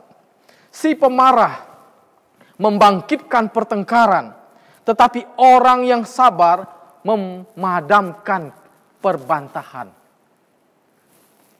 Lihat, pemarah dan sabar adalah dua hal yang saling bertolak belakang. Pemarah akan mendatangkan pertengkaran, tetapi orang yang sabar akan memadamkan perbantahan. Orang yang sabar akan mendatangkan ketenangan dan damai sejahtera.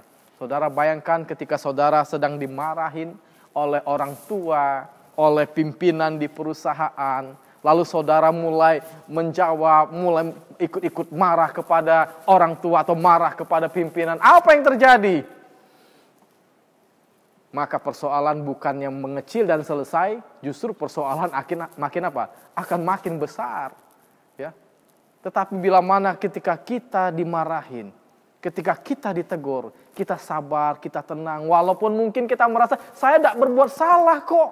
Ini bukan salah saya. Tapi kita tetap tenang, tetap sabar. Maka lama-kelamaan kemarahan daripada orang tua, kemarahan dari pimpinan kita, itu akan mereda. Kemudian kita baca juga di dalam Amsal pasal 16 ayat 32. Amsal 16 ayat 32. Orang yang sabar melebihi seorang pahlawan. Orang yang menguasai dirinya melebihi orang yang merebut kota. Jadi orang yang sabar itu orang yang besar. Lebih hebat dari pahlawan. Dia bisa menguasai dirinya. Dan dia menjadi orang yang dibanggakan. Sikap sabar dalam kehidupan sehari-hari sangat-sangat dibutuhkan. Karena sifat kesabaran itu adalah satu bagian daripada sifat Allah. Kasih itu sabar. Allah itu kasih. Umat-umat Tuhan dikenal sebagai umat-umat yang mengasihi. Berarti umat-umat yang sabar. Dalam prakteknya agak sulit ya. Kita mau menjadi orang yang sabar setiap waktu dan setiap saat. Tetapi kita lihat dalam kitab Efesus. Dalam kitab Efesus pasal yang keempat ayat yang kedua. Hendaklah kamu selalu rendah hati, lemah lembut dan sabar. Jadi dalam kitab Efesus katakan, hendaklah kamu selalu, ya, selalu rendah hati, selalu lemah lembut dan selalu sabar.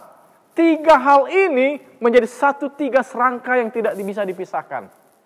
Rendah hati, lemah lembut, dan sabar. Bila mana ini kita tunjukkan dalam kehidupan kita sehari-hari, maka segala sesuatu akan mendatangkan damai dan sukacita.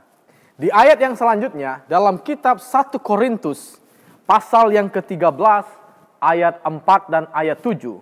Kita baca saudara-saudara, 1 Korintus 13 ayat 4 dan 7. Kasih itu sabar, kasih itu murah hati, ia tidak cemburu, ia tidak memegahkan diri dan tidak sombong. Di ayat yang ke-7. Ia menutupi segala sesuatu, percaya segala sesuatu, mengharapkan segala sesuatu, sabar menanggung segala sesuatu. Jadi kasih itu sabar menanggung segala sesuatu. Aduh, kalau saya menanggung kesalahan saya, okelah, saya masih bisa terima.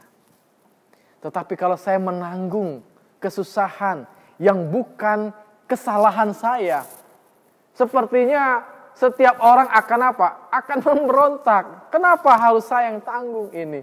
Padahal bukan saya yang melakukannya. Ibarat pepatah mengatakan, orang makan nangka saya kena getahnya. Orang dapat manisnya, saya kena lengket-lengketnya. Aduh, saudara-saudara yang dikasih oleh Tuhan. Tetapi inilah kasih itu. Sabar menanggung segala sesuatu. Jadi kalau kita belum sabar menanggung segala sesuatu, maka kasih yang kita miliki belum kasih yang dimurnikan. Jadi yang termasuk tekun dan sabar menanggung segala sesuatu, kita bisa baca juga di dalam kitab Kolose pasal 1 ayat yang ke-11. Kolose pasal 1 ayat 11 dikatakan demikian, dan dikuatkan dengan segala kekuatan oleh kuasa kemuliaannya untuk menanggung segala sesuatu dengan tekun dan sabar. Jadi kitab Kolose 1 ayat 11 mengatakan bahwa kita dikuatkan dengan segala kekuatan oleh kuasa dan kekuatan dan kemuliaan Tuhan Yesus. Baru kita bisa menanggung segala sesuatu dengan sabar. Jadi kalau kita masih mengharapkan dan mengandalkan kekuatan kita sendiri, kita tidak akan pernah berhasil. Kita akan terpancing untuk marah. Tetapi ketika kita mengandalkan kuasa dan kekuatan Tuhan Yesus, maka kita akan mampu menanggung segala sesuatu. Sabar menanggung segala sesuatu. Sebagai umat-umat Tuhan, kita juga diminta sabar di dalam kesesakan. Kita juga diminta sabar di dalam penderitaan karena nama Yesus. Ketika kita difitnah, ketika kita dikejar-kejar oleh karena iman percaya kita kepada Tuhan. Ketika kita diberhentikan dari pekerjaan oleh karena kita menguduskan hari Sabat.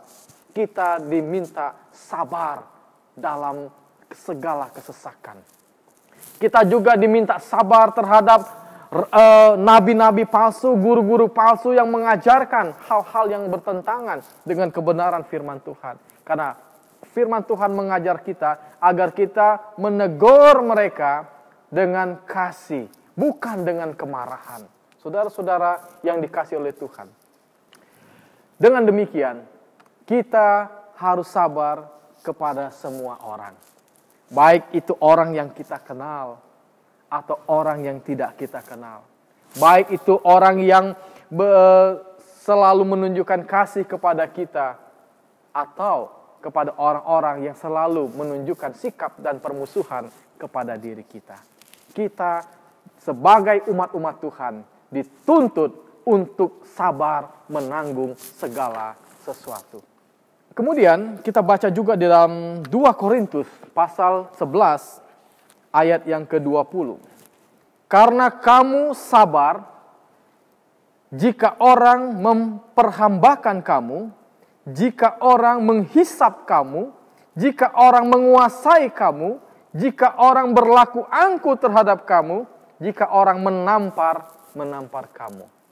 Jadi kita diminta untuk sabar dalam situasi, keadaan yang tidak menyenangkan, bahkan perlakuan-perlakuan yang tidak adil yang harus kita alami.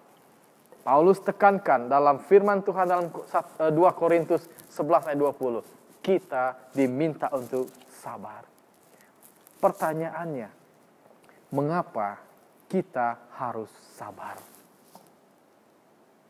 Saudara-saudara yang dikasih oleh Tuhan, jawabannya adalah karena kita ini adalah hamba-hamba Allah. Karena kita ini adalah anak-anak Allah. Allah yang kita sembah. Allah yang sabar. Maka kita sebagai pengikut-pengikutnya, kita pun diminta untuk dapat menunjukkan kesabaran kepada setiap orang. Kita diminta untuk ramah meskipun kita sedang tidak senang dalam situasi dan keadaan. Apakah ada contoh tokoh di dalam Alkitab yang memiliki kesabaran di dalam menghadapi situasi kondisi yang tidak menyenangkan? Mungkin kita pada saat ini akan belajar ada 3 tokoh. Yang pertama Ayub. Kita sudah tahu siapa itu Ayub. Dia adalah orang yang saleh, orang yang kudus, orang yang selalu dekat dengan Tuhan, orang yang selalu memperhatikan kerohanian daripada anak-anaknya, orang yang dermawan. Jadi berkati dengan kekayaan yang luar biasa. Tetapi ketika setan meminta Tuhan agar diizinkan menguji iman daripada Ayub, maka Ayub menghadapi situasi yang terburuk dalam kehidupannya. Dia kehilangan harta kekayaannya. Anak-anaknya mati dalam satu hari. Kemudian dia juga kehilangan kesehatan tubuhnya. Penyakit menggerogoti dirinya. Tidak diberitahukan berapa lama Ayub menanggung penderitaan itu. Tetapi di akhir daripada kisah Ayub, dia dipulihkan oleh Tuhan.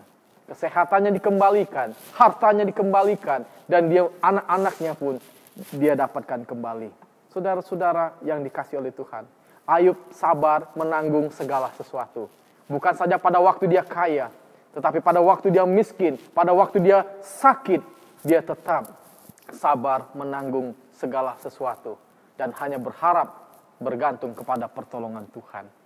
Tokoh yang kedua adalah Abraham. Abraham dipanggil oleh Tuhan untuk menjadi bangsa yang besar. Tuhan menjanjikan kepada Abraham bahwa dia akan melahirkan keturunan, dan keturunannya itu seperti pasir di laut dan bintang-bintang di langit. Dengan kata lain, jumlahnya banyak sekali. Dan Allah juga menjanjikan kepada Abraham tanah perjanjian. Tetapi saudara-saudara, kapan Abraham memiliki putra di dalam rumah tangganya? Sejak janji itu keluar dari Tuhan, Abraham menunggu 25 tahun. Setelah 25 tahun baru lahir Ishak. Saudara-saudara yang dikasihi oleh Tuhan, waktu yang dibutuhkan Abraham menanggung segala sesuatu, sabar kepada janji Tuhan adalah 25 tahun. Apakah kita sabar seperti Abraham menunggu sekian lama sampai kegenapan janji Tuhan dinyatakan bagi kita? Saudara-saudara yang dikasihi oleh Tuhan, tokoh yang ketiga adalah Yesus Kristus. Dan Yesus adalah teladan bagi kita. Dia adalah teladan yang sejati dalam kehidupan pelayanannya. Dia tidak pernah mengejar kenyamanan hidup. Dia tidak pernah mengejar kedudukan sebagai raja dalam dunia ini. Bahkan setan dalam pencobaan kepada Yesus di padang gurun, dia tawarkan kepada Yesus, lihatlah kemegahan, keindahan dunia ini. Semua akan kuberikan kepadamu, asalkan engkau mau tunduk kepadaku, menyembah kepadaku. Yesus tidak mencari jalan yang mudah. Dia mau menyelamatkan dunia ini. Dia mau memulihkan umat-umat manusia yang berdosa. Sekalipun jalan yang berkerikil tajam, jalan yang penuh dengan duri yang harus dilaluinya. Dan kita semua tahu bagaimana penderitaan, kesusahan yang dialami oleh Yesus Kristus. Dia disalah mengerti oleh saudara-saudaranya. Dia dibenci oleh pemimpin-pemimpin agama. Orang-orang berusaha menangkap dan membunuh dia. Murid-murid yang lamban untuk mengerti misi daripada pekerjaan Yesus. Bahkan dia juga dikhianati oleh salah seorang muridnya. Dia disangkal oleh Petrus, dikhianati oleh Judas. Dan ketika dia dihadapkan di sidang pengadilan, tidak ada seorang pun yang tampil ke depan untuk menjadi pembela bagi dirinya. Di mana orang-orang banyak yang dia kasih makan? Di mana orang-orang yang dia sembuhkan? Tidak ada satu orang pun yang tampil ke depan untuk membela dan menyelamatkan Yesus. Bahkan sampai di tiang kayu salib, Yesus masih berdoa, "Ya Bapa, ampunilah mereka, sebab mereka tidak tahu apa yang mereka perbuat." Sampai menghembuskan nafasnya yang terakhir, Yesus sabar menanggung segala sesuatu. Sabar dalam penderitaan dan kesusahan. Dia sabar sampai Tuhan Allah membangkitkannya. Tuhan mempermuliakannya, memulihkannya di tempat yang lebih tinggi. Di dalam Ibrani pasal 12 ayat 2. Yang dengan mengabaikan kehinaan, tekun memikul salib, ganti sukacita yang disediakan bagi dia, yang sekarang duduk di sebelah kanan tahta Allah. Yesus telah ditinggikan kembali oleh karena kesabarannya dalam menanggung segala sesuatu. Ada 3 alasan dalam hidup kita mengapa kita perlu kesabaran. Yang pertama, kalau kita baca dalam kitab Pengkhotbah pasal 10 ayat 4, karena kesabaran mencegah kesalahan-kesalahan besar. Banyak keputusan-keputusan yang keliru dibuat oleh karena terburu-buru. Tidak meminta nasihat kepada orang-orang yang pakar. Tidak berdoa dan berserah kepada Tuhan. Pingin cepat, pikir dapat untung besar, tetapi justru mendatangkan kerugian yang besar. Jadi keputusan yang terburu-buru, tidak memiliki kesabaran, dapat mendatangkan masalah-masalah yang besar. Yang kedua, kenapa kita perlu kesabaran? Dalam Pengkhotbah pasal 7 ayat 8, karena panjang sabar lebih baik daripada tinggi hati. Karena orang-orang yang tinggi hati, Tuhan tidak senang. Kenapa Lucifer dibuang ke dunia ini? Karena dia tinggi hati. Dia ingin menyamai yang maha tinggi. Saudara-saudara yang dikasih oleh Tuhan. Orang-orang yang tinggi hati adalah orang-orang yang memandang rendah orang lain. Orang-orang yang tinggi hati adalah saya bisa hidup tanpa bantuan siapapun. Orang-orang yang tinggi hati dengan kata lain, dia tidak membutuhkan Tuhan di dalam kehidupannya. Tetapi mereka yang sabar, mereka akan selalu bergantung berharap Tuhan tolong saya. Dia bergantung kepada Tuhan agar Tuhan memberikan kekuatan dan kesanggupan menanggung segala sesuatu. Alasan yang ketiga, dalam Amsal pasal 19 ayat yang ke-11, dengan melibatkan akal budi, membuat seseorang panjang sabar dan orang itu dipuji karena memaafkan pelanggaran. Saudara-saudara yang dikasih oleh Tuhan, Allah memberikan kita akal budi. Dengan akal budi ini kita berpikir, apakah lebih baik panjang sabar atau lebih baik tinggi hati?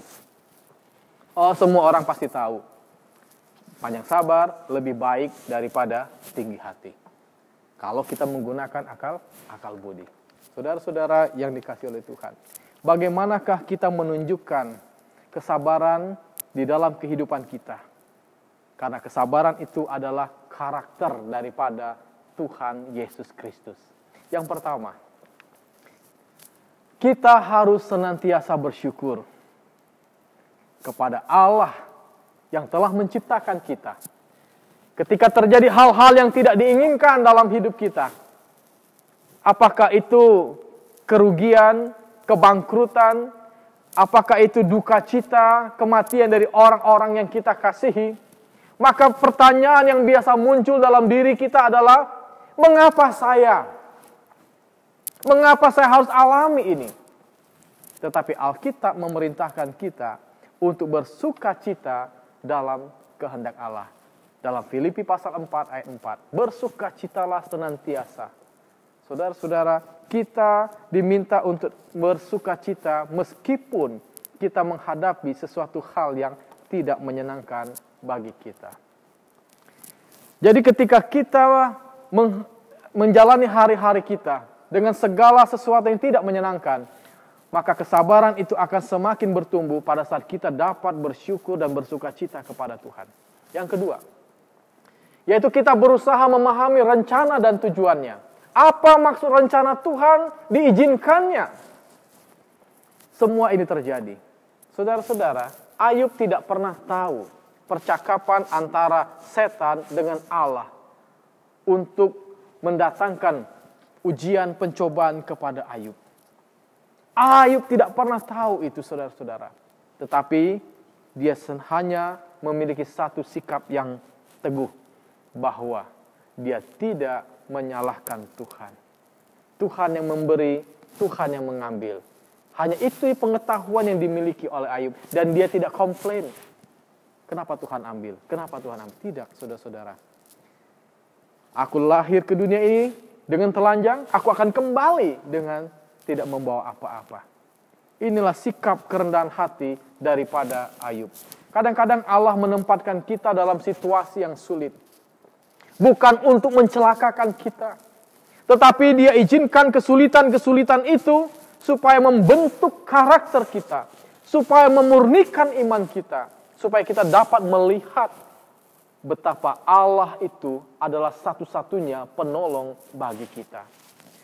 Di lain kesempatan, Dia mungkin mengizinkan pencobaan-pencobaan yang lebih besar kepada kita. Dan semuanya itu adalah untuk memurnikan dan menguduskan karakter kita. Jadi pada saat kita mencoba untuk memahami apa yang menjadi tujuan dan kehendak Tuhan dengan diizinkan pencobaan dan penderitaan kepada kita, maka kita akan bisa bersabar. Dan yang ketiga, kita harus ingat di dalam kitab Roma pasal 8 ayat 28. Dikatakan bahwa Allah turut bekerja dalam segala sesuatu untuk mendatangkan kebaikan bagi mereka yang mengasihi Dia, yaitu bagi mereka yang terpanggil sesuai dengan rencana Allah. Jadi Tuhan bekerja dalam segala sesuatu, dalam segala keadaan, bahkan keadaan yang menyakitkan dan menyesakkan bagi kita. Dan itu katanya untuk mendatangkan kebaikan bagi kita. Kalau kita tidak percaya kepada Tuhan, maka kita tidak akan percaya kepada ayat ini. Ayat ini sulit untuk dimengerti. Bagaimana kita bisa mengatakan bahwa Tuhan mendatangkan kebaikan ketika kita kehilangan pasangan hidup kita oleh karena duka cita, atau ketika anak-anak kita mengalami musibah, sulit sekali. Mungkin di tengah-tengah pandemik seperti sekarang ini, banyak keluarga yang berpisah dengan pasangannya oleh karena kematian akibat COVID-19 yang dialami oleh pasangannya. Sehingga ini menjadi satu pukulan yang berat bagi dirinya untuk mengatakan bahwa Tuhan bekerja dalam segala sesuatu untuk mendatangkan kebaikan. Kita hanya bisa bergantung kepada Tuhan karena Dia pencipta kita dan Dia tahu yang terbaik bagi kita. Maka kita akan mampu untuk mengucapkan Roma 8 ayat 28 ini, bahwa Allah turut bekerja dalam segala sesuatu untuk mendatangkan kebaikan.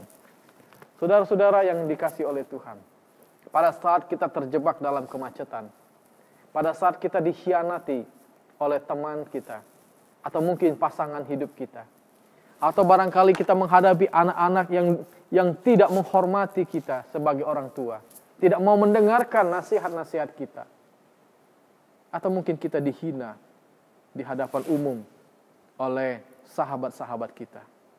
Bagaimanakah respon kita? Ini adalah satu pergumulan bagi kita semua. Ini juga adalah pergumulan bagi kami hamba-hamba Tuhan yang melayani di gereja. Bagaimana merespon ketika anak-anak tidak menunjukkan sikap hormat, ketika pasangan hidup tidak sejalan di dalam pelayanan, maka respon kita sebagai umat-umat Tuhan sangat menentukan kualitas kerohanian kita. Kalau kita berespon seperti orang-orang dunia, marah-marah, frustrasi, stres, apa bedanya kita dengan mereka? Tetapi sebagai anak-anak Tuhan, kita yang telah menjadi ciptaan baru di dalam Tuhan, maka kita diminta untuk merespon sebagaimana cara Yesus merespon kondisi, keadaan, dan ketidakadilan yang dihadapinya. Kita bisa meneladani sikap Yesus, merespon dengan cara Yesus, bukan karena kita memiliki kekuatan di dalam diri kita sendiri. Tetapi oleh karena kita berserah dan bergantung kepada kekuatan Allah, kuasa yang datang dari Allah, itulah yang memampukan kita untuk merespon dengan kesabaran, dengan kepercayaan penuh kepada kuasa dan kehendak Allah kita. Saudara-saudara yang dikasihi oleh Tuhan, dalam Roma pasal 2 ayat 6 sampai 7, Ia akan membalas setiap orang menurut perbuatannya, yaitu hidup kekal kepada mereka yang dengan tekun berbuat baik, mencari kemuliaan, kehormatan, dan ketidakbinasaan. Jadi ketika kita hanya mencari akan kemuliaan Tuhan, kehormatan Tuhan, hal-hal yang bersifat kekal, maka Allah akan memberikan kepada kita kekuatan untuk menggapai semuanya itu. Saudara-saudara yang dikasihi oleh Tuhan, sebagai penutup dalam khotbah pada Sabat hari ini, kesabaran adalah bentuk daripada kasih. Karena kasih itu sabar. Kesabaran adalah sifat daripada Allah. Karena Allah itu kasih, maka otomatis Allah itu sabar. Bila mana kita mengasihi Tuhan, bila mana kita mengikut Tuhan Yesus sebagai juru selamat kita, maka Dia menyediakan kuasa kepada kita untuk dapat memiliki kasih yang dimurnikan, untuk dapat memiliki kesabaran, untuk dapat menanggung segala sesuatu dengan penuh kesabaran. Yakobus pasal 5 ayat 10. Saudara-saudara, turutilah penderitaan dan kesabaran para nabi yang telah berbicara demi nama Tuhan. Kalau kita baca Alkitab, nabi mana yang tidak pernah menderita ketika menyampaikan pekabaran-pekabaran Tuhan? Semua menderita, semua sabar menanggung segala sesuatu. Kemudian dalam Kolose pasal 3 ayat 12. Karena itu, sebagai orang-orang pilihan Allah yang dikuduskan dan dikasihinya, kenakanlah belas kasihan, kemurahan, kerendahan hati, kelemah lembutan, dan kesabaran. Kita harus kenakan. Kenapa? Karena kita adalah orang-orang pilihan Allah. Umat pilihan yang dikuduskan dan dikasihinya. Dan kepada kita dituntut agar kita mengenakan belas kasihan, kemurahan, kerendahan hati, kelemah lembutan, dan kesabaran. Pada saat kita berhubungan dengan Tuhan, pada saat kita mengizinkan Tuhan mengendalikan hidup kita, maka kesabaran yang kita miliki akan memiliki ketahanan yang lebih baik lagi. Panjang sabar Tuhan akan karuniakan. Dan kita juga harus bersabar dan harus meneguhkan hati karena kedatangan Tuhan sudah dekat. Yakobus 5 ayat 8. Kedatangan Tuhan sudah semakin dekat, maka kita harus meneguhkan hati kita untuk memiliki karakter Kristus di dalam diri kita. Semoga kita menjadi umat-umat Tuhan yang panjang sabar. Semoga kehadiran kita akan membawa damai dan berkat bagi orang-orang yang ada di sekitar kita. Dan semoga Allah dipermuliakan melalui karakter yang kita miliki. Sabar menanggung segala sesuatu. Mari kita sama-sama berdoa. Bapa kami yang di sorga, dikuduskan dan dimuliakanlah nama-Mu. Kami bersyukur memiliki Allah yang seperti Engkau. Allah yang panjang sabar, penuh kasih dan kemurahan. Pada hari Sabat ini kami sudah menerima firman Tuhan dengan penuh sukacita. Agar kami boleh menjadi anak-anak Tuhan yang sabar dalam menghadapi segala sesuatu. Sabar menanggung segala sesuatu. Dan kami boleh mendatangkan berkat dan damai sejahtera bagi orang-orang yang ada di sekitar kami. Di tengah-tengah situasi keadaan yang mungkin tidak menyenangkan. Mungkin penghasilan yang berkurang, kesehatan yang terganggu. Tuhan, kiranya Engkau menambahkan kesabaran di dalam diri kami. Supaya kami dapat merespon, bersikap dengan baik seperti yang Engkau harapkan. Supaya kami tidak bersungut-sungut ataupun marah-marah. Biarlah Tuhan, Engkau membentuk kami menjadi pribadi-pribadi yang dapat menjadi saksi-saksi Tuhan yang hidup, yang akan membanggakan dan mempermuliakan nama Bapa. Pada saat ini hamba berdoa agar Engkau memberkati umat-umat-Mu, keluarga besar Makarios.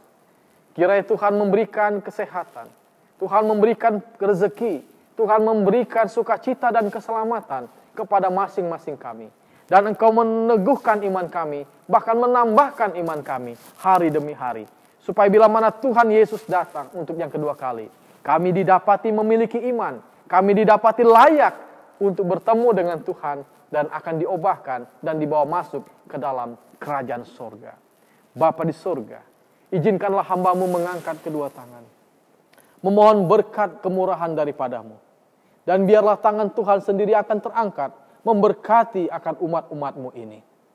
Tuhan memberkati Engkau dan melindungi Engkau.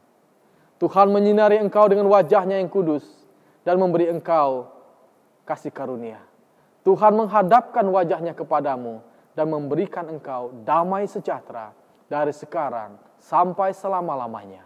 Di dalam nama Tuhan Yesus kami berdoa. Amin.